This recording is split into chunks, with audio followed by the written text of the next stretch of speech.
I'm ready. Okay, welcome back to Know Thy Shelves. I'm Michelle. I'm Rachel.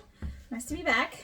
So, I did not write down any of the books that I read. I didn't read any, so I'm in the middle of 12. So, So we're just going to skip that part unless you have any book news. Because I don't. Okay. All right, so we're going to go right into it. Super stoked because me and Rachel didn't talk about this all yesterday, and it was killing me inside when our husbands were talking about the movie, and I'm like...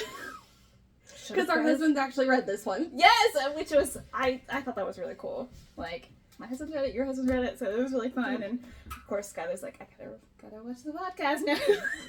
Which he has been watching episodes he's interested in, so that's nice. So, let's go into it. So, this week we read Cloud in the Cornfield, in A Cornfield, not the Cornfield, every single time. I know. It doesn't flow. By Adam Cesare. Right? Yes. Okay. I looked for you because I was like, is that how you pronounce that? We're going with it. Sorry if we butchered your name. Yeah. So we did watch the movie last night, so we'll kind of touch on that. We're going to try not to do any major spoilers for the new movie since, it's obviously brand new.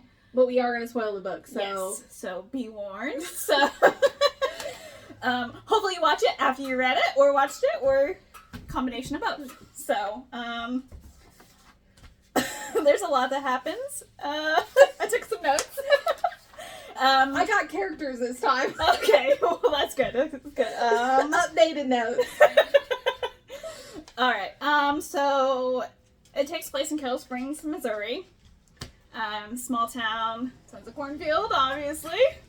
So I guess just go right into it, right? Yeah. Okay, so the book actually opens up, they're at kind of like a party at a reservoir, and you got to kind of meet most of the main characters in that. Yes. The book was actually multiple point POVs. Yeah. So I think, if I remember correctly, it starts out with Janet, then Quinn, and then Harlan, Tucker, Glenn, and then Cole. That's all the point of views. Obviously, most of them are kind of main characters. Wait, you said Glenn, right? Yeah. Which is her, okay. Yeah. I did. So, Janet's probably the first. It opens up with Janet's kind of point of view, and she's one of the main characters. Yes. So it opens up at least till halfway through the book. Yeah. Game of Thrones rules don't get attached. I say that every time. Well, it's a horror book. Yes. And not only that, but it's a slasher book, so you know people are going to die. Yes. So don't get too attached. That's all I got. So yeah, it kind of opens up with party at the reservoir, and then you find out that some of the main characters, like Janet, Cole. I think all of the main characters besides Quinn were there. Yes, pretty much. And so they kind of are filming content because they have like a YouTube channel where they mostly like play pranks, or I assume that, basically it's like just pranks. So they kind of scare each other, or other people in the community. So that kind of ostracizes them from the community. So it kind of starts out with Ginger, who her real name, if you really care, is Annabeth. She got the nickname because she dyed her hair. She's not really a very important character after the first chapter, really. Because, yes and no. She's part of the group of, kids, teenagers. And then after this incident in the first chapter, that's when she kind of distanced herself from the group. Yeah. Or at least that's kind of how I pictured it as like kind of like a small town high school, so everybody knows everybody. Mm-hmm. So everybody's gonna be hanging out with everybody regardless. Okay. I gotcha. I just figured she was kind of in the group, but see, I told you I came early because of the rain. I was like, I'm gonna go. It's not raining right now. Sorry. Side note. So Ginger kind of cannonballs into the lake. Right, reservoir turns into a lake. Yeah, okay. Or is a lake. Anyways, a reservoir is a lake. Yeah. Yes. It's a man-made lake. Yes. Okay. So this is kind of where it starts the tension, which I really liked. And she didn't resurface immediately. And you're like, oh god, because jumping off fucking cliffs is dangerous, no matter how you point it, And in a body of water when it's dark outside, I presume. Yeah. Is when they're fighting. Because, partying, drinking, nighttime, they're not supposed to be there. And drinking and swimming is not the best idea either. No. Let's not do that. Yes, no, not 100%. So it breaks the tension, like, seconds, and everyone's like, quiet, oh no. And then she resurfaces, and she's like, oh no, my bra or my tube top, or whatever. Bikini top, sorry. I guess I should get that right. Came off, and then everyone kind of like, oh, party back, the vibe's back, kind of thing. And then they start YouTube live. So Janet is kind of filming Cole, because Cole's like the main star, I feel like. Yes. He's like the main attraction. And so Janet kind of talks about how he's like a natural star, knows when he's losing attention from this, the audience and whatnot. And then he goes up to Ronnie, which I couldn't tell which one's kind of the sluttier of the two. Ronnie. I think it was Ronnie, but Ronnie fucking bugged the shit out of me this whole book. I was waiting for her to die. I was like, God dang. Yes, yeah, she was kind of an annoying character, but I think it fit with this kind of group. So, Cole is, like the main big star, and so he's like, every girl wants his attention, kind of. Yeah. So Ronnie's like, oh yeah, hi. And then Tucker comes out of nowhere, which is kind of Cole's like second in command bodyguard, does whatever he wants for him. Yes. And Tucker just throws her in the fucking lake. And that gets, the audience like, oh, and so Cole's kind of just talking. He's just monologuing, and Janet sees something a little bit more interesting, which is Victoria, which is Cole's sister. Yeah, younger sister. She's 12, 13-ish, and they are like 16, 17. Yeah. Before the time skip. So, so Victoria is half drunk, climbing up the rocks, and Janet's obviously narrating this kind of part, so she's like, oh man, she's gonna make it. She's gonna do something really cool, and she's gonna be popular. And Janet's kind of pissed off about that, because she had to work harder to be, like, in the spotlight. So, Victoria jumps off the cliffs, and, yeah, you can kind of see where that's going. She hits her head on the rocks going down, and just kind of lays face down in the river, and that's when Janet drops the phone, and obviously the party's over, and shit got real. Yeah. I did talk about, like, her head was caved in the back from the rocks, which is, whew. Like, I don't know, just imagining that, like, description, I was like, oh shit, this book is gonna get good. And this is just in the first chapter. Yeah. Also, why you shouldn't drink and swim. Yes. Let's not do that. Yeah. It was said that she didn't jump far enough out, which is always a risk, I feel like. And her being so young, she probably wouldn't have had the push to, like, jump, and especially being half drunk. Because it said she had, like, some kind of alcohol bottle in her hand. And then the next chapter is a time skip 1 year later. Yes. And that starts with Quinn and her dad moving to Kettle Springs. So Glenn Maybrook is the new doctor in town. Mm-hmm. And he is, he got the old doctor's house and practice. Yes. We don't know what happened to the old doctor. It said that he moved away. Picked up in the middle of the night. Yes. Kind of vibe. And left. When they got the house, they didn't think it was going to be furnished, but it was furnished. Mm-hmm. That's mentioned in this chapter, and she's getting texts from her friends in Philly, but they're kind of like forgetting about her. Mm-hmm.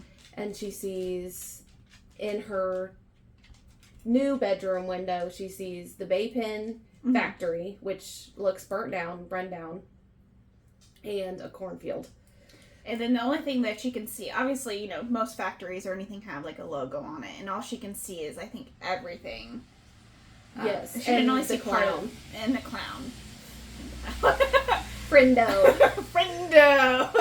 Which is the clown mascot of the factory. That also makes corn syrup. Because they're surrounded by corn. Yes.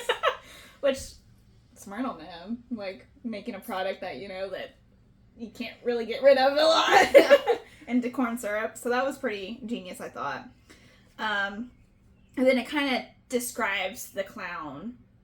So it's like an old-timey clown with the the nose and the whatever that's Bay called. pin hat. Pin. It's like some kind of porcupine hat. That's what it is. Yeah. Which I had to look up. I had to look that up. I did too. I was thinking it was like the little pointy one, and I was like, oh, that's like the main difference from like the movie poster from the book. And my husband's like, no, honey. And I was like, well, okay, so I had to look it up that point. A little embarrassing. You're welcome for the backstory. So the next kind of chapter is Quinn going to school because they're trying to get settled into the house, So Quinn's walking to school because they don't have a car yet, or he hasn't got her a car. Also, small town, so Yeah. So school's right down the road. Yeah, and this is where you meet Rust, which is kind of her next door neighbor. He kind of like walks her to school. Yeah. And he kind of introduces himself and like what there is to do around. He's a big hunter and fisher and all the outdoorsy things. Yes. So they kind of walk to school, and that's when Quinn meets like kind of the rest of the gang, really. Well, she meets them in science class. Yes. After she gets to school. Yeah. That's when she kind of meets Ginger, because she kind of helps her with her locker. Mm-hmm. And kind of has a different kind of vibe from the first chapter, or at least Ginger does, because she has like a septum piercing now, which wasn't described in the first book, or the first chapter, which I guess I wouldn't have known if, And so she, gets her schedule. She's late to science class, and the science teacher is kind of a dick. Let's be real. 1000%. Yes. So they're like, of course, watching this kind of movie or whatever, and he's like, sit down, like, you interrupted class. And so that's when she meets Cole for the first time. She meets Cole, Janet, Ronnie, and Tucker. Matt is not there. Yeah, Matt. I feel like Matt's a little older, but I don't know for sure. So they talk about the Founders Day coming up, which is like a obviously Founder Day of the town itself. And that's when you kind of find out Cole's family is the founding family. And, sorry. No, you're fine. And the teacher's like, well, you're going to have a test on Monday. And they're all like, oh, but it's Founders Day. We want to have fun. And, they kind of get banned from Founders Day, even though the science teacher doesn't have that kind of capacity. Like, he doesn't have that power. Yeah. But I don't remember, like, it was just them complaining, and then he just kind of fucking goes off. Yeah. And he's like, detention for you, and that's when they got in-school suspension. In-school suspension, detention, whatever. I don't know about you, but the high school that they were in, I was picturing the high school we went to. Yeah. Yeah, I mean, I could see that. I mean, it was just, high school. Yeah. And then, of course, Quinn got lumped in with the group because she kind of, like, snickered, like, oh, like, what is this guy? Like, what the fuck? So she kind of just, like, thinking this is all a joke or something. And he's like, you too! And she's like, what the fuck? Like, what did I do? So then that's when they're kind of due in school suspension, and Cole's like, come on, follow us, because she doesn't know where the fuck she's going. And that's when they kind of talk about, that they do the pranks, and they have a YouTube channel. And that Cole got blamed for burning the factory down a week before they move. And yeah, so they kind of get to know each other, and yeah, they were kind of dissuaded to go to the Founders Day because they didn't want any shenanigans. And this is where Janet kind of invites her to the party at the Tillmanson's farm. Yeah, which they always have after every Founders Day. So I assume it's on like a Saturday and they have a party on a Sunday. Yeah. Or, yeah. I don't know. Sometime during the weekend. And this is where it's kind of explained, like the YouTube channel, they do stunts, pranks, have only like 6,000 followers, which I guess in a small town would be significant for them. Because I don't think it's ever said how big the population is at the town. But then it kind of explains that Coles doesn't really do the videos anymore after the fire incident. He got a little bit drunker than he wanted to or thought or planned on to, I guess would be the better term. And so he doesn't do them as much. And that's kind of a sore subject with the group, especially Janet, I guess. Well, I think Janet kind of likes to run everything. Like, she's kind of like the boss of... Yeah. Yeah, I can see that. So when the main star... Yeah, doesn't want to participate, she feels like she has to, like, double her efforts. Yeah. And this brings us to Founders Day. So it's kind of like a parade where, you know, the cars turn into kind of like floats, and then they have, like, the king and queen, which is Janet's mom and stepfather. Yeah. Yeah, okay. I kind of pictured it as like a homecoming parade. Yeah. So Janet's already filming, and Tucker almost runs Quinn down on his little bike, dressed as Friendo. Yeah, which is important because he helps with the prank during Founders Day. Yeah. Yes, I forgot about that. And this is where she meets Matt as well. Yes. Yeah. I'm gonna back up a little bit before that because there was a weird scene. So after the school, there's only one diner in town, and this is where you start to get you start to feel the vibes that the older generation doesn't like the younger generation. Yes, especially in the diner. So of course, you know, Glenn, Quinn's dad, is like, you know, this is the only place in town. He's like, oh my god, look at the prices, they're great.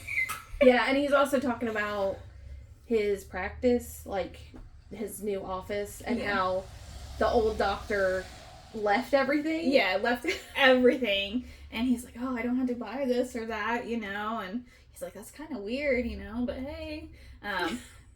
He didn't have any, like, patients come, but he just thinks it's, you know, because he's new and doesn't, you know. So that's when you actually meet the sheriff. Sheriff Dunn. Yes. George Dunn, I think is his actual name. Yeah, George Dunn. And the waitress, her name's Trudy. And it's said that, like, that the restaurant's, like, stuck in the 50s. Mm-hmm. So with pricing, food, it's like you straight walk into the 50s. And Janet just fucking hates her. Hates Quinn from the get-go. She's like, oh, hi, what can I get you, Glenn? You know? And then, what do you want? Okay. And that's when you kind of see Cole and the others kind of pass by, and Sheriff... I don't think Cole was with them. I think it was the girls and Matt. Was it? Yeah. Okay. So, some of the teenagers. Yes. And so the sheriff kind of, like, stands at the fucking door to be like, move on, bitches, move on. Like, so you kind of get this weird vibe, like, something, like, what the, you know. And all the older people in the diner are, like, staring Quinn down. So that's when you're like, okay, something's not right here. Sorry, I forgot that because I was more focused on the Founders Day. But yeah, so there's that, and then it goes to the Founders Day. And, Sheriff invites Glenn to the town meeting. Make Kel scream great again. Yes. And Glenn's like, nah, I'm just trying to, you know, get acclimated, maybe next time. And that's when I think the sheriff kind of makes the decision later. But now we're at the Founders Day. So the teenagers, besides Cole, are planning a prank. Yeah. So they have, like, because is it Matt? Dressed up like... No, it's Tucker that's dressed up as Friendo. And which he likes that persona, and he like, well, has fun with the kids. Yeah, I think he does it like kind of a random charity thing. Yeah, because otherwise the town hates them, the teenagers, and I think it's like Janet that says that to Quinn, because I think it's Quinn's point of view that we get the majority of the time, besides some of the backstory that we need to be filled in there towards the end of the book. Yeah. And so Janet's mom and her stepdad is on the float, and then the fireworks / sparklers. That's where this goes wrong. Yeah. 100%. So they just thought, you can't have a parade without fireworks. So that's like the whole like big prank, because no one's expecting it, because they're like, what is this fucking... And so the fireworks get kind of too close to the plaster of like, because of course it's like a plaster of a cornstalk and the clown, and that kind of... It sets some floats on fire, causes a pile up. And Ronnie actually was the one recording. So the sheriff sees Cole, and he's like, you did this!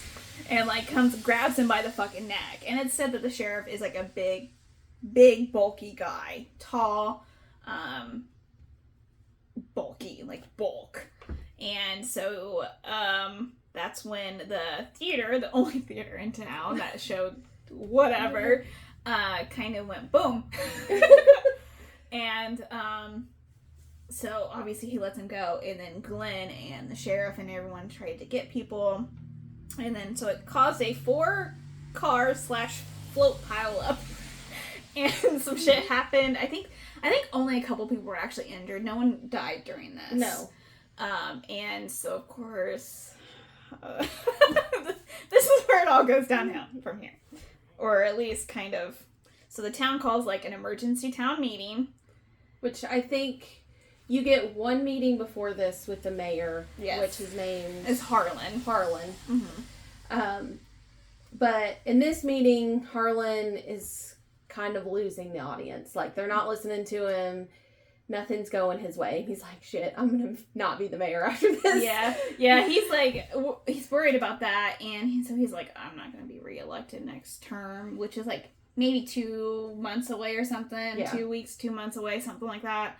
And so he's like, man, I gotta do whatever I can to keep, because he likes being the mayor. I feel like, that's the only thing going for him in the town. And so the sheriff is like, no, like, we need to take some action. He's like, anyone that's not deputized needs to get the fuck out of this meeting. Yes. And so Harlan's like, oh, okay. Well, which he also storms in and deputizes random people. Yeah. Just like, okay, that's not how that works, but whatever. Yeah, that's... Yeah. But Harlan's like, okay, well, I want to be included. I want to feel like I'm doing something. I want to try to keep up my term kind of thing. And he's like, oh, I'll volunteer for tribute kind of thing. And the sheriff says no. No. You can't do that since you're the mayor. Yeah. He's like, check the bylaws. You can't do that. And I don't know if the sheriff just didn't really want him to be a part of it or not, or if he was... I don't think he knew anything about what was going on. Right. He just thought that the sheriff kind of had like a plan. A pull. Yeah. Okay, I gotcha. Yeah, so, well, I mean, the sheriff does have a plan, but, only certain key members of the community knew about the plan. Yes. So Harlan kind of leaves defeated. He's like, man, I'm not going to get reelected. That's important, okay? And, so that's our first victim. Yes. It was chapter 7, Brendo. Killed him with an ice pick. Classic choice. It's fun. I love it. The very I know what you did last summer death. Yeah, it was. So actually the next point of view is Tucker's. So this is kind of after the parade, after the meeting, and it's the day of like the after party basically. Yes. And his mom basically grounded him. He can't use the car, and then so he's trying to find a ride. Right. And no one's messaging him back. So he's messaging Matt, and, I don't think he messaged Cole because he didn't want to be a burden on him. Yeah, because he was like, well, if Cole's already left, he ain't coming back to pick me up. And I think he already knew that Quinn, he was picking up Quinn. And being the new girl, they kind of have this almost maybe romantic love interest. They're flirting. Yeah, hardcore. Which, of course, Janet doesn't really like. Janet doesn't really like a lot of things, okay? She was described as kind of like having a resting bitch face. Well, she also is, like, in charge. Yeah. Again. Yeah. So, like, if somebody else is coming in and getting more attention than her, she's kind of like, she's not happy about it. Yeah. She's like the popular queen bee and, you know, the new shiny bright thing. And she's like, no, fuck this kind of thing. Yeah.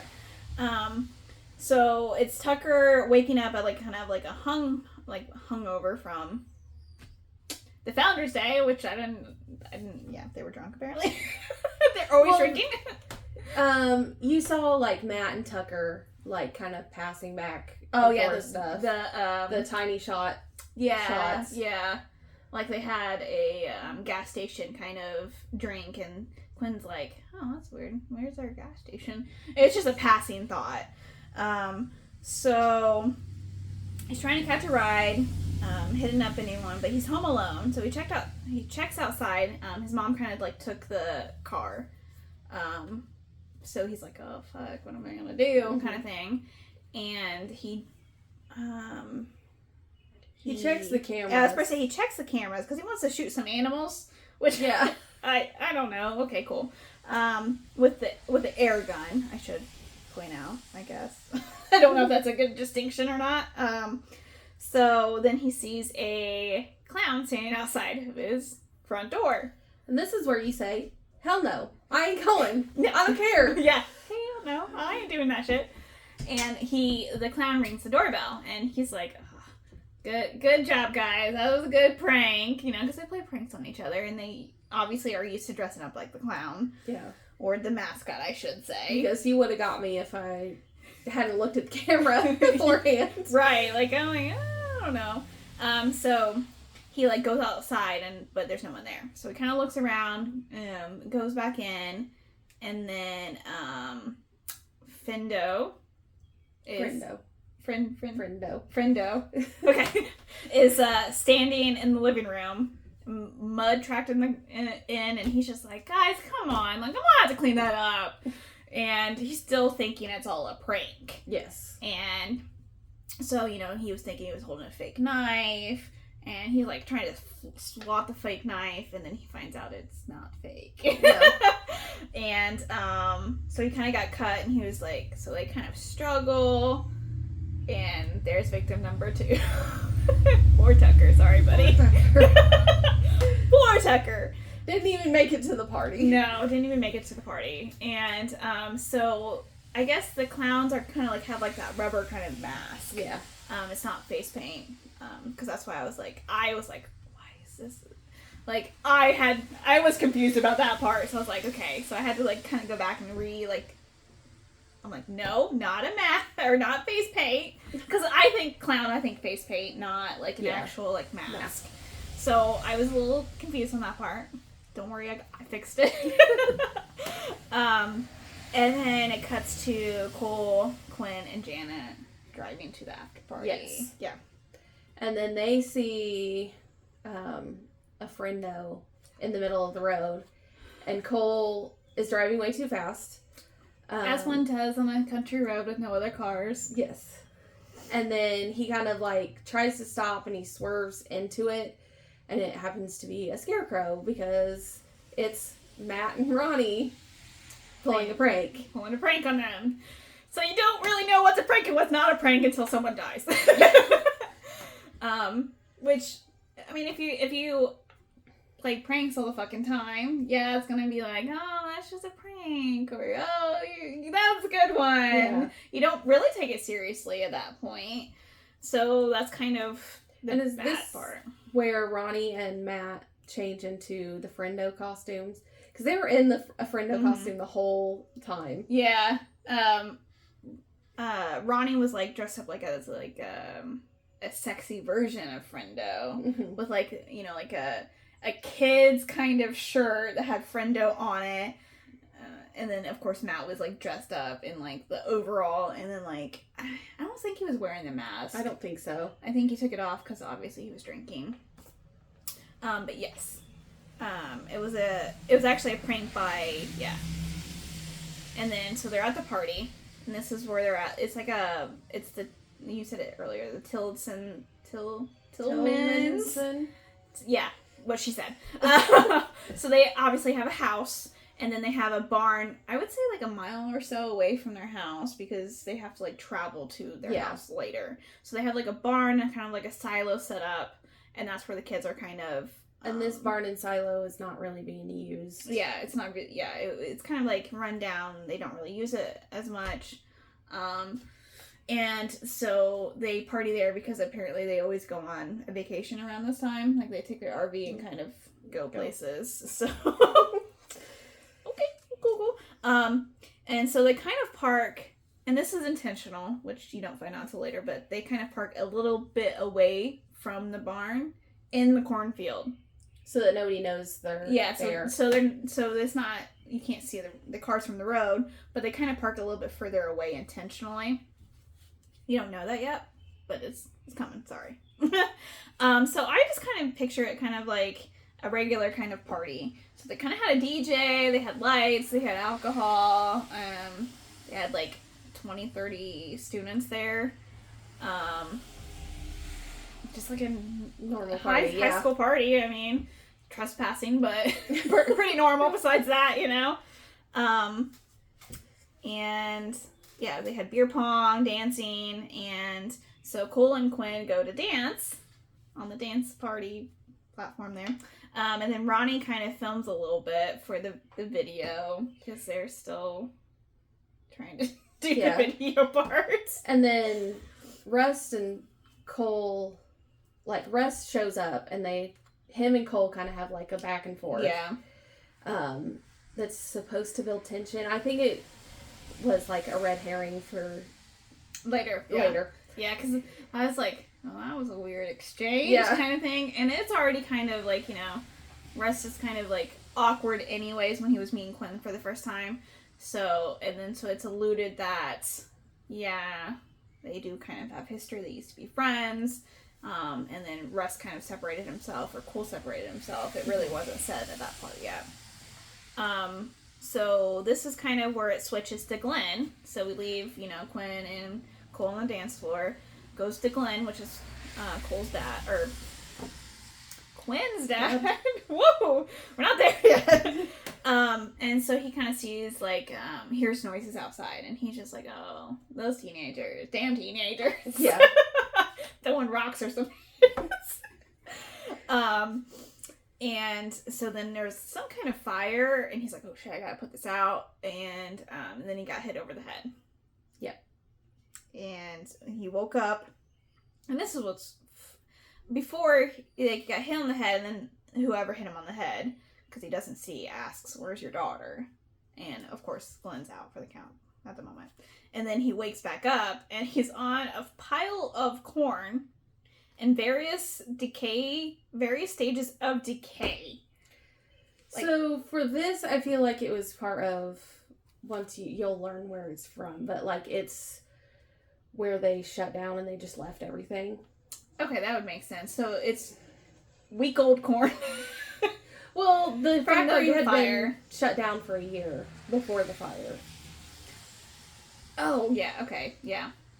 Sorry, I'm thinking of the movie. Since we watched it last night. Yes, it had been shut down a little bit right after Victoria's death. Yes. Because Cole's family owned the factory. But yeah, the fire took place in the factory a week ago. Yeah. Okay, yeah, you're right. And that's kind of, he's like trying to crawl out of it, or I guess he's on top of it, like, you know, how you kind of sink down. Or this is how I picture it. And then he finds the other doctor very much dead. Yep. Doesn't ever tell you why. He's just dead. I think it's because the doctor, I think the sheriff explains it later, and I think it's because he wouldn't help with certain things that are going down later. Oh, okay. That makes a little bit more sense. I didn't pick that up later because I was more of like, this shit's happening, okay? So, I mean, this book kind of has like, I wouldn't say a slow build up because obviously some things happen in chapter 1, but then it kind of, you have to set the scene a little bit more, explain a little bit, about the town. So I feel like it starts strong and then kind of like mellows out and then it like, we're taking off. Yeah. So Glenn starts freaking out. He's like, hell, like, what, dead guy, like, not me. And of course, he's a doctor, and it is said that he was an ER doctor for many years. So death isn't. He's okay with death, but not necessarily a week-old dead body. Yeah, like, this is a little bit like, oh, well, in the medical field, yeah, you deal with dead people. Like, it's just norm. But out of this is just like, Yeah, but you don't deal with, like, the stages of decay, like active decay. No, you don't. Yeah. So that's when a digital voice starts talking to Glenn, like, don't scream, do whatever we ask, and you might survive. Okay. Yeah. All right, so we set the stage. And also, we might let your daughter survive. Yeah, that's a little bit later, because when so then it goes kind of back to the party. Quinn left the dance floor kind of like wanting to get water, and then her drink of choice is screwdriver. Because they have all this alcohol and beer and kegs, and they're in high school, so Yeah, I mean, I don't have a preferred drink, but it's fine. I have a preferred drink, but I don't drink that often. So. Yeah, I don't. Yeah, no, it's not my vice there. So she kind of sees Ginger coming out of the cornfield, and this is where it starts to get picked back up a little bit, stumbling. And she's like, "Oh, you had too much." So she kind of goes. I think she kind of goes up to her. Yeah, she kind of goes to help her. Like, you good? And then she kind of just falls, and that's when she notices the blood and the arrow. Poor Ginger. Like, I felt like she didn't do anything wrong. No. I think she just happened to be in the cornfield. Yeah, she was at the wrong place, the wrong time. I think all of these kids are Yeah. So this is when you see the clown coming out, Friendo, coming out of the cornfield with a crossbow, and he shoots Ginger again to finish the job. And that's our third victim? Yes. I didn't count on my thing. We had the Mayor, Tucker, and then Ginger. After this, I don't know an accurate count. Because there's some random people in between. Yeah, it's some random high schoolers that get kind of caught. I wouldn't say caught in the crossfire. More of the clowns were out there to kill everyone out there kind of thing. Yes. And whoever, they had some main targets. And anyone else was just, well, we're going to kill them anyways kind of vibe. But at this point, we only think it's one. Yes, there's only one. Or that we know of. And then it switches after you find out Ginger died. Then it switches to Cole's point of view for the first time. And the clown, the clown. I just read the clown after that because I was like, oh, this is too is going after Janet. And then people run towards the barn to, like, lock themselves into the barn. And then, but Cole, Matt, and Ronnie, and one other person, I think it was, her name was said, but obviously it didn't matter. But Cole, Matt, and Ronnie run to the silo and lock the door the best they could. Of course, they're out in a cornfield, so calling for help is a no-go. Yeah. Janet's injured at this point, but she's not down for the count. Yeah. She kind of... I think she gets hit by an arrow. Yeah, she gets hit in the arrow, in her shoulder. There was an arrow coming to her head, and Quinn kind of, like tackled her to save her. And then she got shot somehow. Well, from the arrow, she got shot. Crossbow. Wow. She got shot in the shoulder with an arrow from the crossbow. God, English is hard for me today. You're welcome. So yeah, that's kind of. And so they start running to the cars. Obviously, that's the next obvious solution because They can't get in the silo, they can't get in the barn, Yeah. so they're going for the cars. Which, I mean, I get it. I mean, locking the door, you know, trying to survive, you know, no one's at fault, you know, kind of thing. So that's when Russ comes out of the cornfield and stating that, you know, their car's slashed, unusable, everything. Yeah. Tires are slashed, batteries or cables are cut. Yeah. But Rust has a couple guns. He's got like 3 of them that were locked away. Yeah. So, like we mentioned earlier, he's an avid hunter. And so it's kind of explained that he has like a rack on the back of his like car or... I think it's his truck. His truck, yeah, his truck, but whatever this, like a rack on it, and he has unlocked at all times. Which, I think he's the only person that fucking locks up anything, because it said that, like, keys in the cars, doors unlocked, he just locks all his guns for some reason. Which, I mean, is very smart, but, like, small town mentality, like, you're the only one that's fucking smart, Seer, dude. Which, if you couldn't tell, Russ is my favorite. Russ is my favorite, too. I did. Which is why... Yes, we'll get to the movie. We'll get to it. We'll get to it. But he has a rifle, a shotgun, and he has, I think, another handgun? A handgun, yeah, because he gives, yes. Yeah, he has 3 guns at least. And he has, like, a duffel bag full of bullets, which... Country boys. Yeah, I mean... I love it, okay? I love it.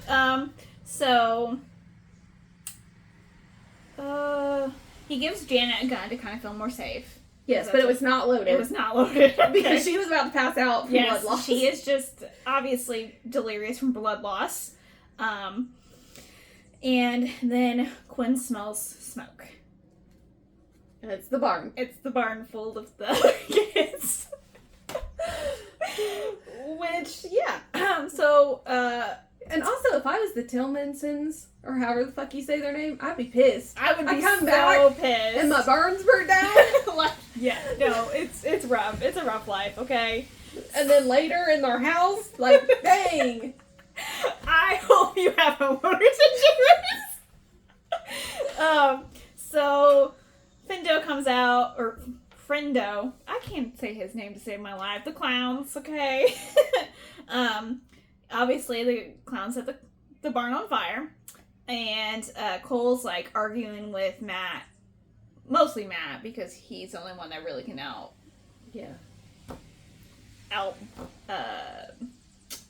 yep, I don't know where I was going with that. Anyways. But Ronnie and Matt want Cole to stay in the silo. In the silo. They don't want him to go out and help anybody.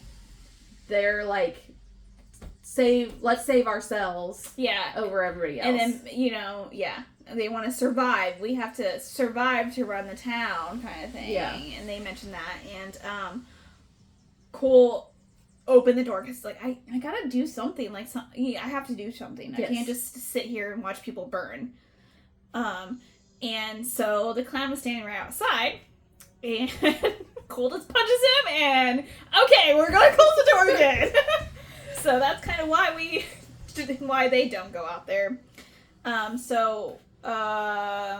Rust and Quinn kind of go back to the barn, because Russ is like, well, we gotta do something. And like, Janet, stay here. Yeah.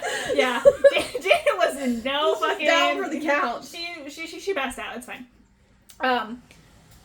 Which I think, because they had to pull the arrow from her. Yes. Yeah, and they kind of like stuffed it and then tourniquet it. Because obviously Quinn's dad is a ER doctor. She picked up some. And Rust is a hunter, so he knows injuries too. So, I mean, with their true knowledge, they saved her as best they could, and they're like, here's a gun. Or she already had the gun, but they actually gave her some bullets, and they're like, don't shoot us. And so she kind of, she passes out, and we'll hear more about her later. But, so Rust and Quinn kind of go back, and it's known that Rust has the shotgun. And Quinn has the rifle, and it's a bolt action rifle. I don't know if that matters, but shotguns have buckshot or whatever, so it widespread. Yes, and rifles do not. They actually have bullets. Yes, yeah. So that's when, so they notice the door padlock on the outside of the barn. So Rust's like, move the fuck away. And of course they're all just like, let me out. And he's like, get the fuck away from the door. Get away. And so obviously he shoots off the padlock, and they all just come rushing out, and they try to go to the side, but like, let's not get trampled today. Well, also there was another door where the clowns were like standing there while the kids were trying to go out, so they couldn't get out regardless. Yeah. So that was kind of like the side or the back end, back door or whatever. Quinn saw the clown, and she shot at him. She missed. The first time she missed. The first time she missed. She gets pretty good there towards the end. Well, for this being her, like, first time really shooting a gun. She did pretty good. Yes. Like, pretty good. She shot him again, hit the target, and then you find out, so they take off the mask and find out that it was Mr. Verne, the science teacher, that hated them anyways. So they're like, oh, okay. So, the kids are coming out of the barn, and, they're all, like, kind of, like, congregating outside, and they're like, oh, they all go towards, like, the cornfield when they rush out of the barn. Yeah. I'm assuming to their cars. Yeah, probably the direction towards their cars, which they don't really know yet. Their cars are fucked. So then it kind of switched to, after you find out the first It's okay. My bad. It switches to Janet's POV. Yeah. She wakes up from passing out, and then she hears people talking in the cornfield, and she doesn't know who it is, but they're talking about her and Cole, and maybe getting the new girl, which is Quinn. Mm-hmm. And then she kind of, like, I don't know if she realizes it's more friendos, or if it's... Yeah, she like, when she first wakes up, obviously you're kind of groggy because of blood loss, but she was like, oh, they're kind of talking in, like, cop talk, like, hey, did you get that one? Did you, So she's like, oh, the cops, And that's, I think, then she kind of figures out, oh, no, they're just fucking trying to kill him. Yeah. So that's when you find out there are more than one clown. Yes. And she like, runs through the cornfield to go warn everybody. Yes. And, of course, she kind of comes out of the cornfield, like, and I think it switches to Quinn's point of view again. Yes. If I remember correctly. And Quinn's just like, oh, shit, this bitch. This crazy bitch. Yelling, run, there's more, And she's like, oh, God. Delirious from blood loss. Like, ah, shit. Like, and then, Janet's, like, running towards them. And then you see there's a couple more clowns coming out of the cornfield. And they all have weird weapons besides the crossbow. Yeah. Like, the science teacher had a pink camo crossbow. So I feel like it was just random shit they found around the house. Yeah. So it was kind of said later that they were trying not to do a lot of ballistic, I don't know. They didn't want to use a lot of the guns because can be traced back to whoever bought them. So yeah, but one of them has a circular saw. Yeah, I know. Like, so what out of the cornfield with a circular saw? First of all, I just feel like that's just out of the saw family. You go for a circular saw, like. Okay, all right, good for you. And then the one had like a pitchfork, and another one had like an axe. And then I really don't remember if the other one. I just remember the circular saw. It was like circular saw. Yeah, that's an odd choice. 100% odd choice. So, and of course she brings up the circular saw because that's how Janet died. Yeah. So. I was kind of disappointed that the movie, one of them didn't have a circular saw. Yeah. Spoilers, Rachel. They didn't have a circular saw. Not really important for the storyline, but it is like, yeah, I was kind of missing that. So, and that's like, Janet gets caught in the chest by the circular saw. And then that's when Quinn tries to shoot whoever clown this one is. Whoever's, clown number 4 or whatever at this point. But she didn't realize that she had to, like, put another bullet in. Which, granted, you know, she didn't reload because she thought there was only one clown. So this is where the plot twist, you know, like, So yeah, that's where Janet died. Yep. I was kind of getting like. See, I liked Janet. She was growing on me towards the end. Yes. She's kind of like the bitchy queen bee, but I kind of like Janet. Yeah. Where Ronnie, oh my god. This girl got on my damn nerves. I know, she was kind of. The whole time. Yeah. Yeah. Because you kind of find out, like, when you are introduced to Tucker's point of view that Ronnie is kind of promiscuous. So, like, she's been with him while she was with Matt. And so, I don't know. Yeah, she's a terrible person. Anyway, moving on. So, this is when Rust shoots the second clown. Or whatever clown. I lost count. Like, I think 3 pop out of the cornfield at that point. Yeah. I don't know. Yeah, I was going to number them, and then it got too complicated. I'm like... There's too many of them. Yeah, that clown. That one clown, you know. Like, I started referring to him as the friendos. Yes. Plural. Yep, 100%. Because it just gets confusing. Because you don't... there's some clowns that you just never know who they were, and then some they reveal a little bit later in the book. So, Russ shot the second clown with a shotgun. Because he didn't do that because Janet was kind of in the picture. Yeah. And he was like, I'm not... I mean, there was no saving her anyways. If he would have shot her, I mean, you know, so I kind of get it. And this is where the torso is blown apart, which I really like. Because, I mean, obviously, a shotgun at that close of a range, you know. And with the type of bullets it is. Yeah, it was a little rough. And then, yeah, it's like 3 more clowns. So we're up to 5 at this point. Not going to keep the count up. You're welcome. There's a lot of fucking clowns. Yeah, there's a lot. Okay. So this is where Cole comes out of the silo again. He's like, you know, Quinn, come on. And then he, like, gets pulled back. Cole does. By Matt. Because, you know, obvious reasons. So they kind of get to the door. Russ and Quinn are like, fuck, open up, you know, like, and, so they finally... So Cole has to punch Matt to get him to open the door. Which we're okay with. Yeah. And that's when they open the door, Quinn falls, and then, Russ kind of falls on top of her. And that's when it switches to Cole's point of view, where you find out Cole had to deck Matt because, you know... So Cole's trying to, like, shut the door, and that's when, like, a boot kind of interferes with them, like, shutting it completely. Yes. And Russ tells Cole, get the fuck out of the way. He really is trying not to get any more collateral damage, because, you know, a lot of people have died at this point. Yes. And that's when he shoots the clown number, I don't know. And the, blows off their hand, which I love. Okay, I always love a good, like, when, you know, the bad people get, you know... Get their comeuppance. Yes, I love it. I love the karma when it comes to bite you in the ass, you know?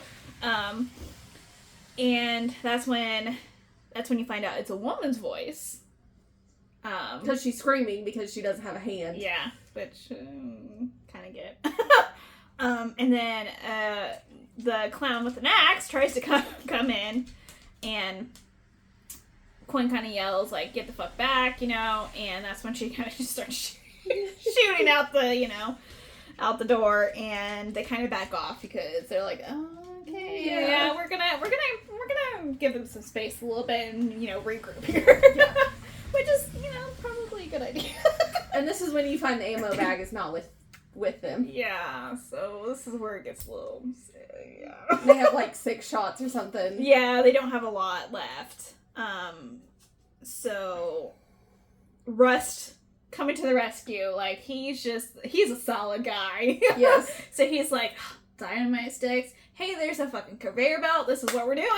I'm like, they were in the fucking silo and they didn't look for nothing. They're just in the silo, just, like, chilling. Well, to be fair, the only person that was in the silo that you care about is Cole. And he was trying to get out of the front door of the silo. That's true. That's true. So... And Ronnie and Matt are not doing shit. Yes. which we're getting there. Okay, so they kind of I don't know. I have no idea where the conveyor belt comes into play with a farm or a silo, or I'm ignorant on this with farming stuff. But it's, I guess, to get like the grain into the silo is kind of how they explain it, and then it's a very tight fit because it's not meant for humans. Yes. So this is where they're like, okay, we're gonna get going, guys. So I don't know who takes lead.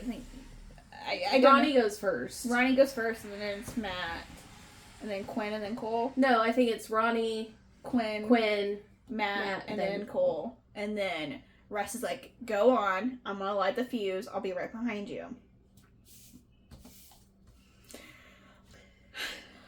He is not right behind them, okay? I was just like, God damn it, why do I always pick the characters that die, okay? I was very fucking upset. Yeah.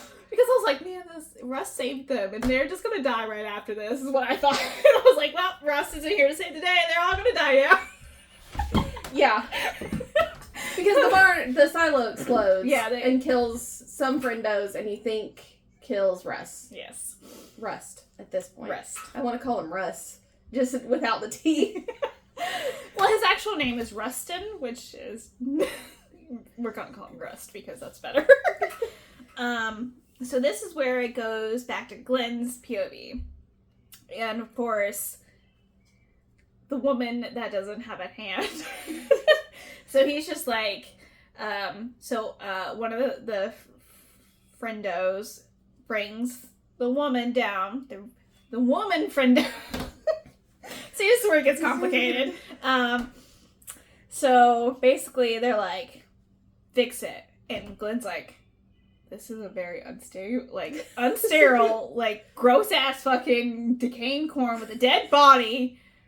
This is gonna cause infection. He's like, I don't know. And I have a sewing kit yeah. and a scalpel. Yeah. So what do you want me to do with this? Yeah.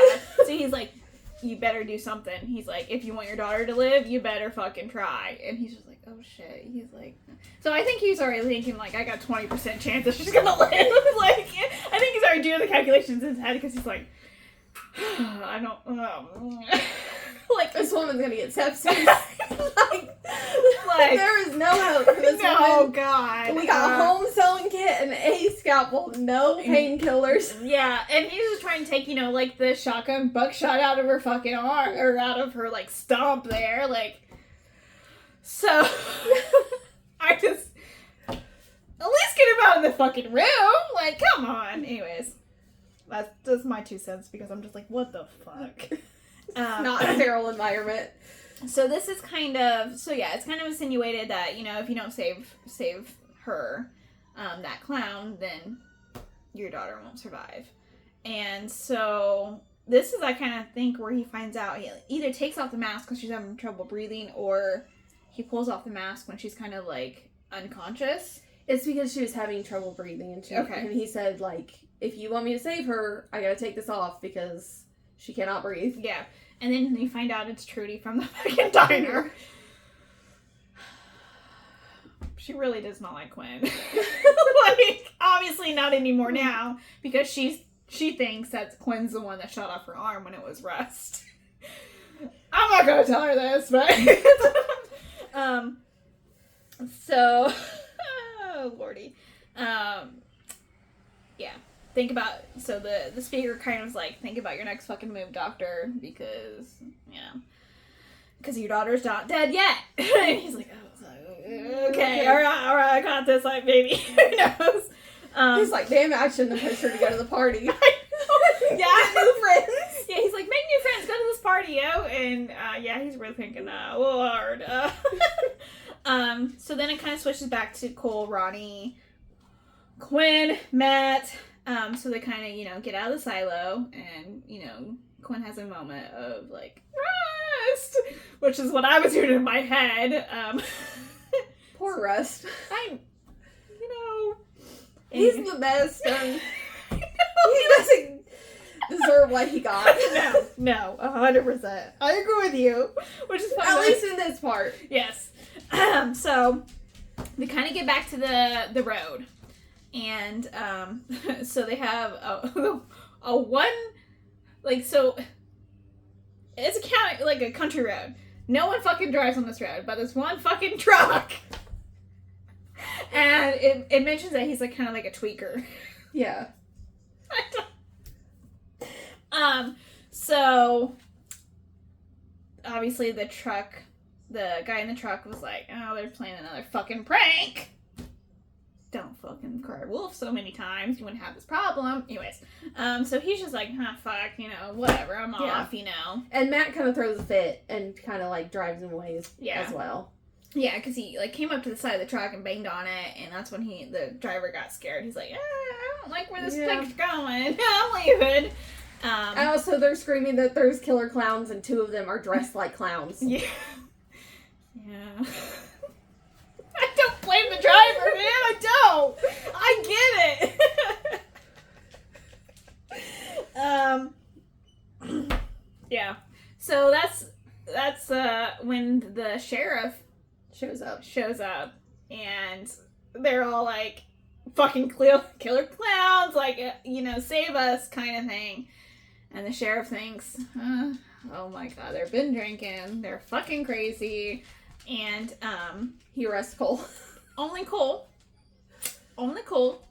Yep. And that's thinking he was drunk, making up some shit. Yeah. So Cole's in the back of the police car, and from all movies I've seen him, I've been in a police car in the back seat. So obviously he puts the handcuffs on him, and you can't get out of the back seat of the car, or and that's when Cole, because it's Cole's point of view, and he realizes that the sheriff is in on it. Because the sheriff obviously touches Cole, and his hands are like, feel sweaty or slick and sticky. And it's one of the people that got shot. Yep. So, obviously he didn't take, like, the full brunt of a shotgun, but it, like, caught him on the shoulder, because that's important later. So he's, like, kind of shoulder area thing, and then obviously, he looks like in a new, like, uniform, and that's when the sheriff knocks out Quinn. Mm-hmm. And this is where you find the plot twist of this, well, not really a plot twist of the century, but I didn't see it coming. I didn't see it either. Okay. But also, it doesn't surprise me. Yeah, it didn't surprise me, but also I was just like, oh, well, fuck them. So then you find out that Ronnie and Matt are in on it as well. I don't know what they offered them. That's what I'm like, what the... Like, what... I think maybe not to die. They might have been like the survivor girls. Oh, no, I totally get that. So obviously it kind of cuts to Quinn again, and she obviously got knocked out, and so she's kind of pretending to be unconscious. Yes. And is being carried on Matt's shoulder back to the party. I kind of feel bad because I'm like, I feel like they made some progress, and then you're like, slap it back, And so, this is what I found funny, because Ronnie's doing the typical villain monologue, like, going over, like, the whole plan, And that's, being on the winning side of history, bullshittery. Yeah, I know, I hate that. And that's when you find out that Janet's stepdad was also one of the clowns. Mm-hmm. Probably the clown that killed her, let's be honest. Like, I don't know for sure, but, that's what I think in my head. Yeah. So, and then Matt was gonna smash her head in with a rock, Quinn. Yes. And obviously Quinn is...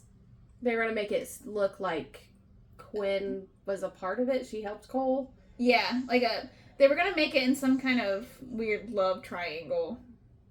I don't know where they got that, but I was like, oh, okay. And so obviously Quinn's trying to buy her time to find the right opportune moment to get the fuck out. Yes. And so she kind of tackles Ronnie to get her rifle back. I love how she's like, no, it's mine now.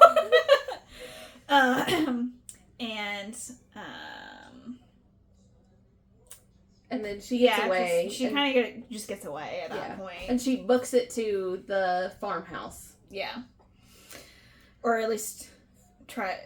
I don't know how she knew what direction it was. I don't know. Yeah, I'm not sure. I think she went all the other directions. She's like, that was the farmhouse. That is... If the barn is in the center. So then it goes back to Cole's point of view, where he's in the cruiser and trying to be like, the fuck, sheriff? Like, and then the sheriff goes on the sheriff villain monologue again and, talks about, you have to kill the rot. Damn, bro, like, what? So they're killing off these kids because they think they're bad seeds. So they're gonna start afresh. I don't know how killing off just a certain amount of kids is gonna help them, but whatever. I don't understand the reasoning, but you don't have to because they're fucking crazy. Why not? Really, that's what it comes down to. So that's when the sheriff's like, I'm gonna pin it on Quinn, and they called him the Vance boy. And I was like, who the fuck is Vance? So I had to go back. That's Rust's last name.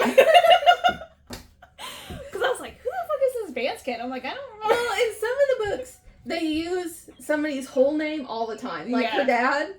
And then sometimes they just assume that you know this person's last name. Yeah, just like based on one introduction. Yeah, Cole, I didn't know his last name until like midway through the book. Yeah. It's Hill, by the way. But yeah, no, because they did that with Ronnie too. They go Ronnie Queen. Yeah, and I just thought it was like a nickname. I didn't realize that was her actual fucking name. Yeah. Yeah, no, I get it. Yeah. I actually wrote them all down because I was like, oh, so I need to know these last names after the Vance boy. I was like, okay, well, let's go back. Who the fuck are That's exactly what I did. After Janet, I was like, oh shit. You're supposed to know these people's last names. Yeah, because Janet's last name is important. It's Murray, because there's Mr. Murray, which is her stepdad, and it's also one of the clowns, so I'm like, oh god. I said, I fucked up. I needed to go back and rewrite the last names. We thought The Hobbit was going to be bad. Don't get me started on that one. So this is where the sheriff kind of explains that the clowns didn't use the guns to cut down on the ballistic evidence and all this stuff. And Cole's like, oh, no, my dad won't let this happen. And the sheriff's like, you never know. I'm like, oh, no! Because you've not met him at all at this point yet. His name's been thrown around a little bit, but you've not met his character. He hasn't been in the book at all. Yeah, he's not, And, that switched back to Quinn, and she's running to the Tillerson's house.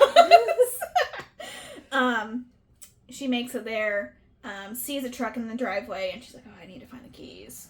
And, so she kind of goes inside, and she knows that Ronnie and Matt are, like, right behind her, even though she kind of fucked them up a little bit, which I feel like we forgot something. Oh, yeah. So, when Quinn tackled Ronnie to get her rifle back, kind of struggled for the gun, and that's when Matt's ears went off. Which, yes! Fuck you, Matt. Anyways,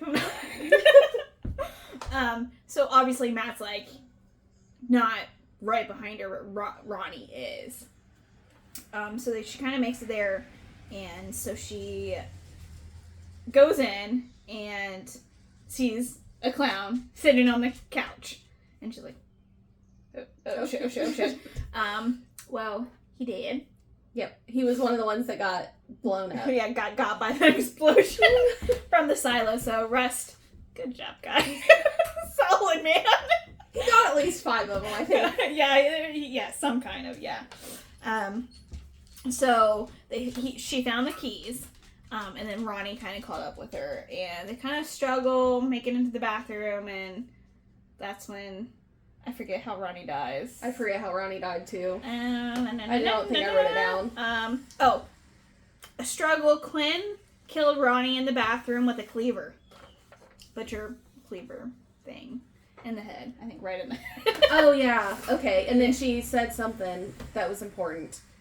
Because I think she asked where Cole was. She's like, where's Cole? And then she says the Baypen logo. Yeah, which I did not write that down. I didn't either. Yeah, anyways, moving on. So, Ronnie dies. So Matt drove up, and Quinn's in the truck at this point. And this is where it's funny. This is where I was like... So she gets into the truck, and then she realizes that it's a manual, and she's like, fuck, I don't know how to drive a manual. She goes, fuck, there's 3 pedals, what do I do? Which is just, obviously, you know, I found that funny because I learned on a manual. It's been a number of years since I drove one, but I at least know how to drive one. I don't. You need to learn. But for reasons like my this. father and my brother both know. Well, you need lessons. This is important, especially if you're in a small town stuck in the 50s. We're not in a small town or in the 50s, but we're in America 2025, which is scary. I still think it's a vital... You need to learn, okay? It's a vital piece of information. And how to use a rotary phone. Anyway, sorry. So, since she... Obviously, she kind of got the car started, and she kind of runs into Matt. Yeah, she runs into his car and his head. Yes. Kind of goes... Which I love. Fuck them both. Okay? Fuck them. Anyways. So Quinn makes the great decision to be like, okay, I'm taking Matt's car. Yeah. Even though there's no, it's somehow in the struggle, there's no door on the driver's side or whatever side. But it's a better option because she knows how to drive it. Yes. So, obviously, she's going to Baypen. Mm-hmm. And it's known that she kind of gets out a little bit before Baypen, cuts the lights, and then walks on foot, which, swear on her, like, amazing. So, I think it's switched back to Glenn at this point. Yes. And Trudy's dead. There was no hope for her. There was no hope. We all knew she was getting out, but Glenn didn't cause her death. He's just like playing pretend. He's like, okay, let's check her pulse every couple minutes to make sure she's alive. Pretend that I'm working on her. Yeah. Pretend I'm trying with to help. my one scalpel. Oh my god. So, so he kind of like tries to talk to the speaker, and he doesn't really get anything for I guess a while at this point, and he's like, is anyone fucking there? Like, so he kind of like decides that no one's watching him, or some shit went some shit went down, when they couldn't really afford to watch him. Yes. So he's like, okay. So he undresses Trudy in the clown outfit and kind of takes over her disguise, and tries to, escape. Because he has to save his daughter. Which I find respectable, man. Yes. Respectable. So then I think it goes to Cole's. Is that correct? Cole's point of view? Because then there's more villain monologue. Yes. And this is where you finally meet Cole's dad, Arthur Hill. And he held a lot of fucking resentment. Lots. Yes. So this is kind of where you find out that his wife, Cole's mom, died of cancer. And Victoria, he holds a lot of resentment for Cole. I don't want to say... He blames Cole because she died at the reservoir and he was supposed to be watching her. Yeah. And the only reason that he's really mad is that Victoria looked a lot like his wife. And he's like, you took everything from me. Like, damn, dude! Like, alright! And this is kind of... they're going to try to make Cole's death a suicide. So Arthur kind of wrote like a suicide letter to kind of mimic, Cole's handwriting, and they're going to make it look like it was like a mass shooting. Yeah. Type thing. Yeah. And that's where, the sheriff's kind of like, it's a love triangle between Rust and Quinn and Cole, and, there was disagreement. They went crazy and killed people. That's their plan, at least, which... in hindsight, doesn't make Even though it doesn't make no damn sense. Because if half of the adults are fucked up because Russ shot them at one time or another. Yes! Fucking Russ, man! Yeah, How are you gonna explain that? I just, after hearing that, I was like, this is not a really good plan. Like, I don't feel like this is going to come together like you want it to. No. And I think this is kind of where you find out, do you find out in the book about the insurance money, right? No. No. I don't think that was in the book at all. No, okay. I thought he mentioned it somewhere in between this, but maybe not. So, right before, like, they're making it look like a hanging.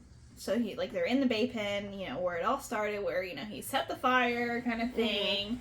Mm-hmm. And, right before they can, like, push him off, Quinn yells stop, and she has, like, a rifle, her rifle, aimed at, Arthur's spine.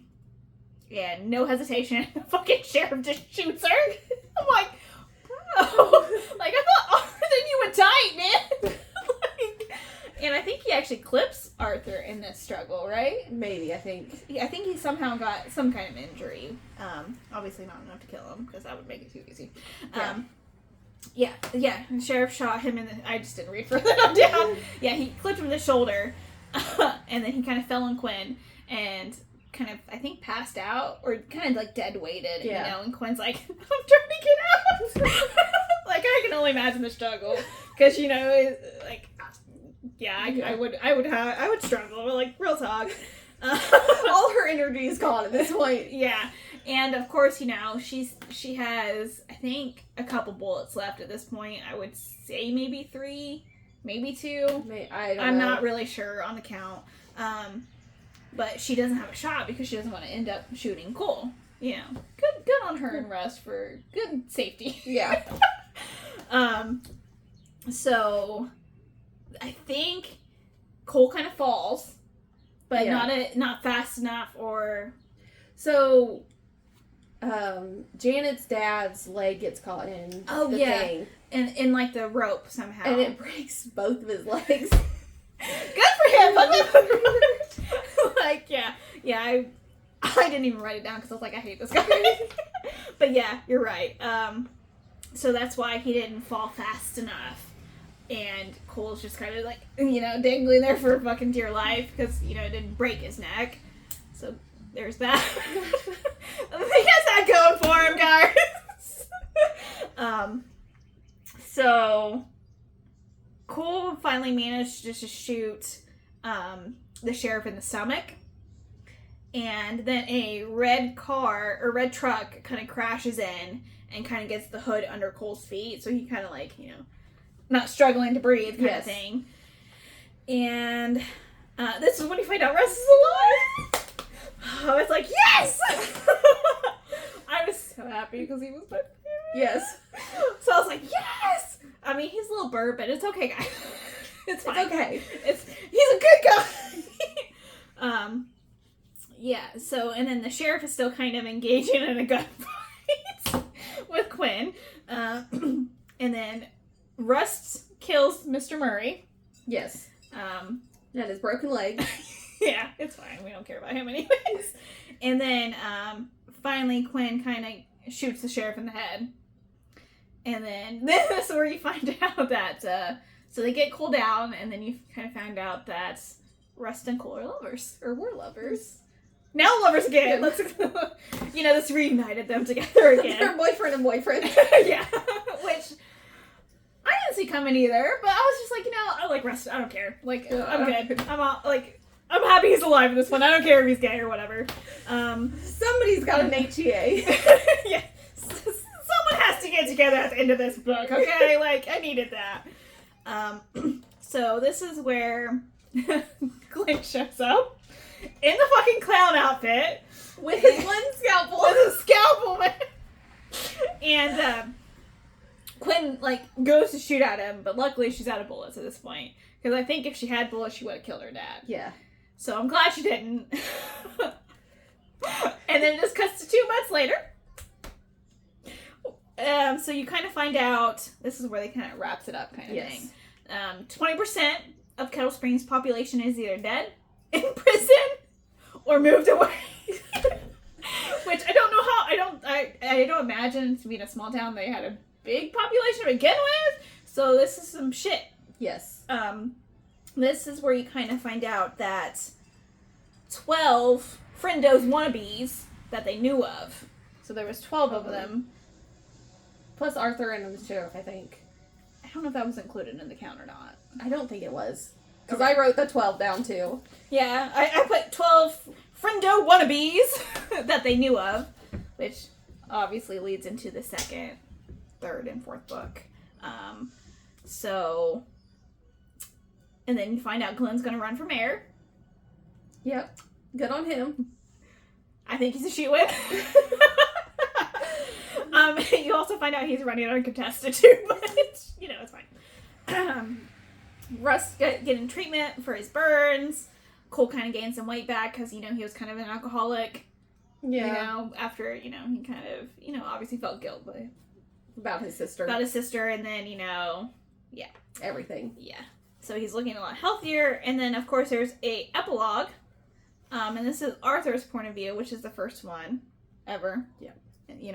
And he's fleeing the country. Going to Cuba. And you want something done right, you gotta do it yourself. And that's where the book ends. And then we're like, I can see where the second book comes in. Okay, all right. And I think he has the second and third book are out, and then he's also actually currently writing the fourth book, which I found out from the live stream of his. The second and third ones right here. Yeah, Friendo Lives, and then So it's the second one is Clown in A Cornfield, Friendo Lives, and then Clown in A Cornfield, The Church of Friendo. Yeah. It's the second and third one. Which I've not read yet. I have not either. I just read this one. Yeah. My husband's currently reading the second one, so once he's done, I'll start the second one.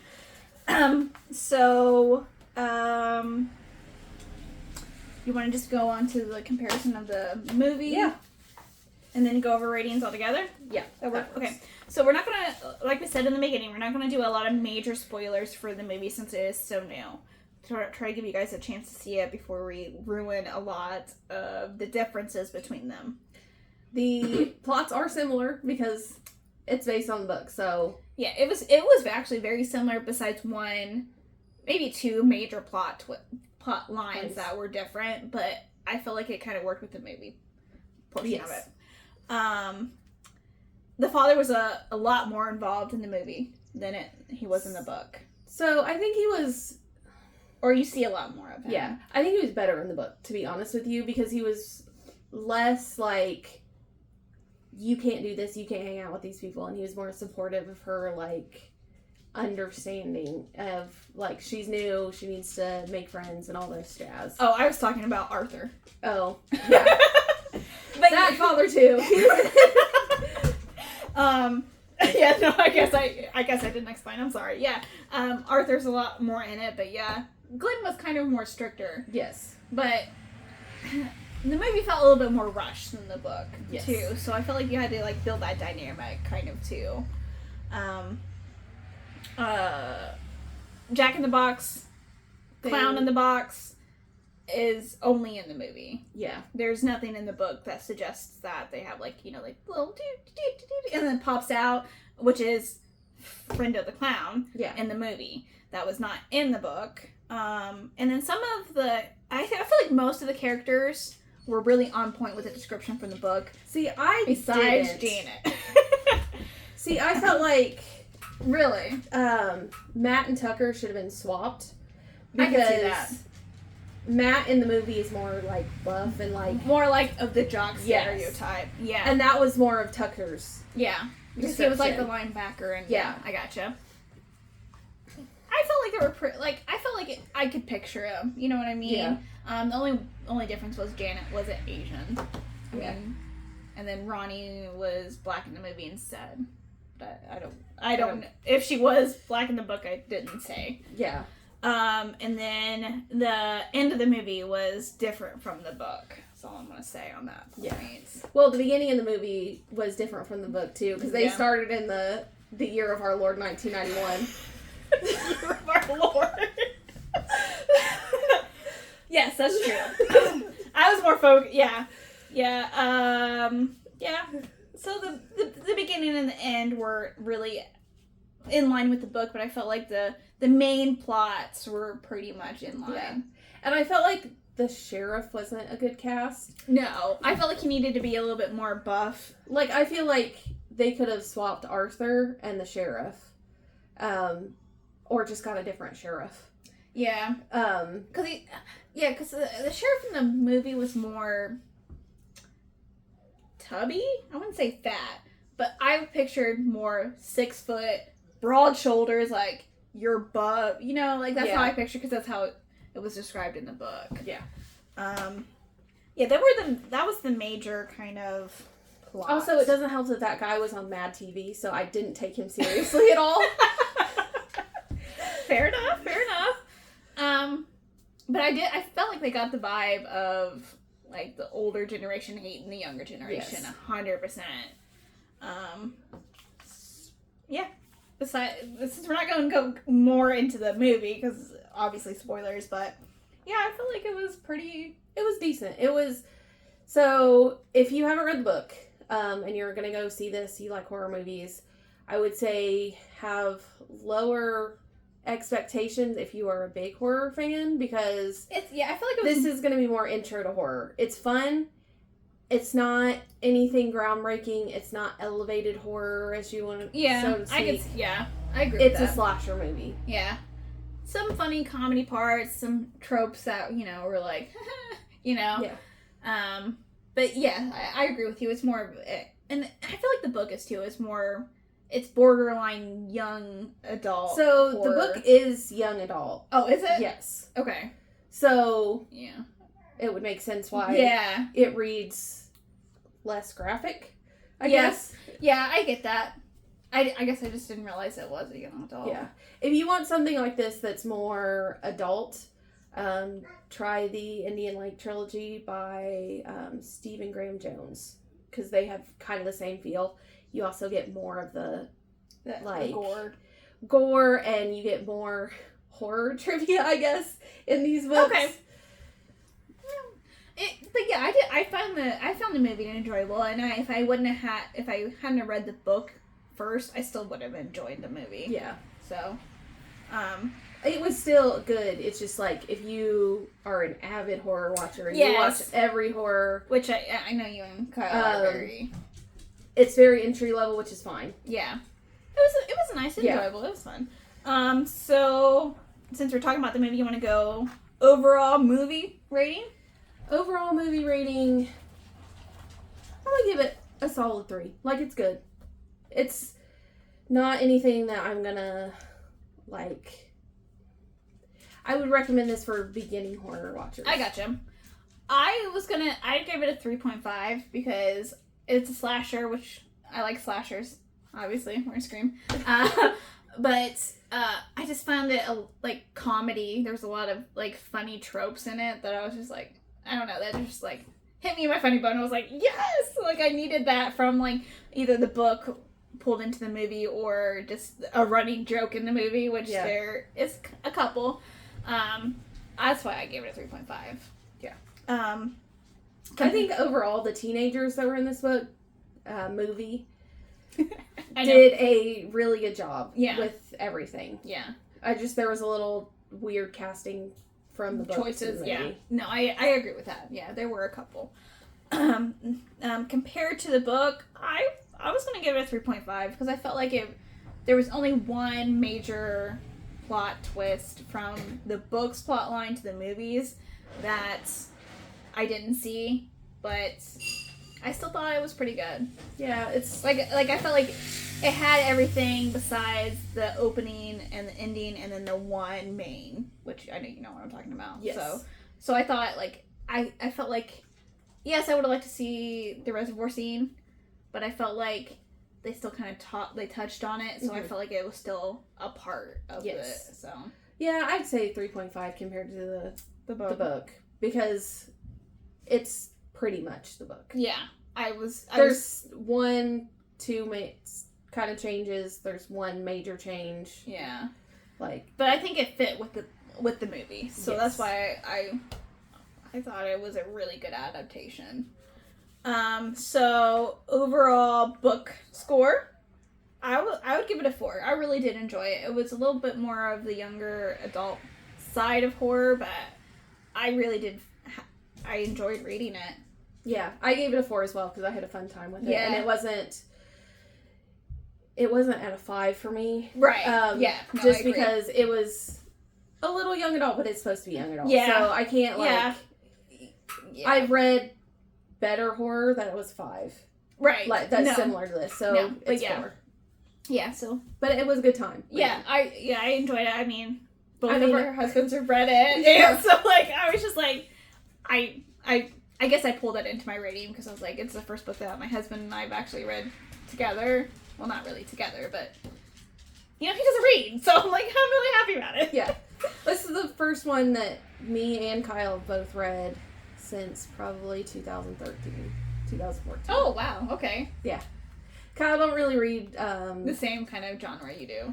Well, he does, but he reads he'll read like Goosebumps, or he'll pick up manga or comics, or it's going to be something that's not your style, or not your preferred reading. Yeah, like I like Goosebumps and stuff, so Yeah. I do pick those up, but I end up picking up longer books. Kyle's very short attention span. Well, if he's going to read it, it's going to be short and snappy. Yeah, which is okay. Yeah, no, that's his reading style. I agree. It's good. It's fine.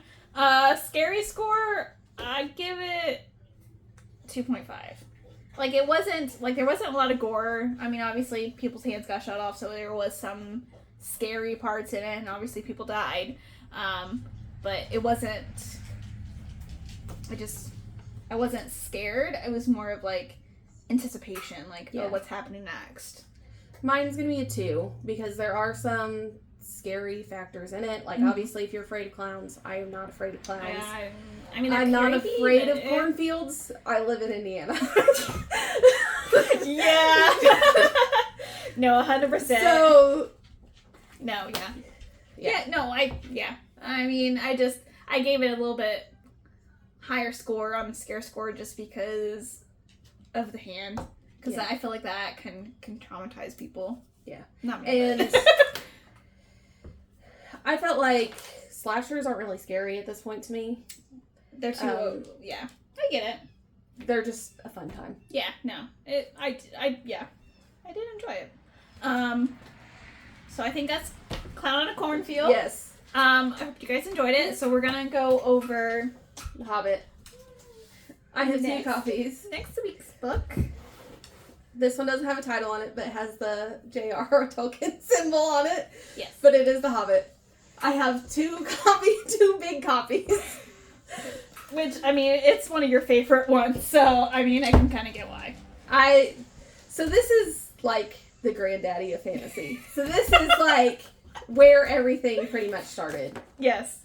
Not necessarily The Hobbit, Lord of the Rings in general. Yeah, I mean, Lord of the Rings started it, and then obviously... No? This, I think he wrote after. Okay, sure. I was going to say, I have no idea. Now that I say that, I was like, I have no idea. I'm going to let the expert talk about it.